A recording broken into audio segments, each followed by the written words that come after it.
তো hey guys, আসসালামু আলাইকুম। কী অবস্থা সবার? আশা করি সবাই ভালো আছেন। আলহামদুলিল্লাহ আমিও ভালো আছি আপনাদের দোয়ায়। তো আরও একটি নতুন ভিডিওতে আপনাদের সবাইকে স্বাগতম।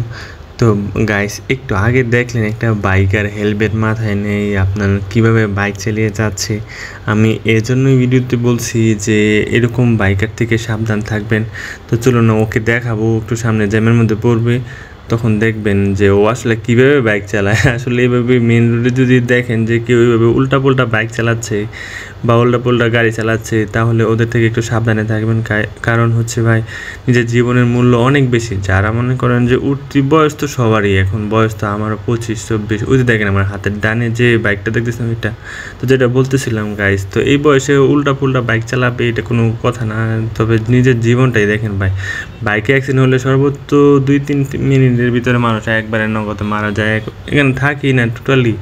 তো বিশেষ করে আমরা যারা 2 চাকার, বাইকটা তো 2 চাকার না, যে কোনো সময় যদি অ্যাক্সিডেন্ট হয়ে যায় ভুলবশত, তো ম্যাক্সিমাম সময় আপনি যখন হাইওয়েতে বাইক চালাবেন তখন দেখবেন নিজের কারণে না অন্যের কারণে অ্যাক্সিডেন্টটা একটু বেশি হয়। তো দেখেন ছেলেটা কীভাবে বাইক চালিয়ে যাচ্ছে, আমি দেখাই, মানে আমার ফ্রেন্ড বাইক চালাচ্ছিল, ওরে বলছি সাইড দিয়ে যা। দেখেন অবস্থা, তাও তো হেলমেট নাই, এখানে জ্যাম রাস্তার মধ্যে, তাও দেখেন। তো এদের জন্যই মূলত হচ্ছে আপনার হাইওয়েতে অ্যাক্সিডেন্ট হয়। আর হচ্ছে যে সিএনজি, তারপর হচ্ছে অটো রিক্সাগুলো একটু বেশি সমস্যা করে।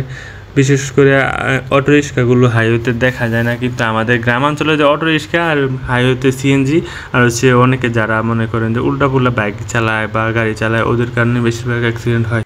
তো গাইজ, যারা এরকম ওদের মতো বাইক চালাও তাদের উদ্দেশ্যে একটা কথা বলবো, ভাই দেখেন নিজের জীবনের মূল্য কিন্তু অনেক বেশি। যে কোনো সময় অ্যাক্সিডেন্ট হয়ে যেতে পারে, হাইওয়েতে কোনো গ্যারান্টি নেই, আর হচ্ছে 2 চাকার গাড়ি। তো ভালো থাকবেন সবাই, আবারও একটি নতুন ভিডিওতে দেখা হবে। আল্লাহ হাফেজ।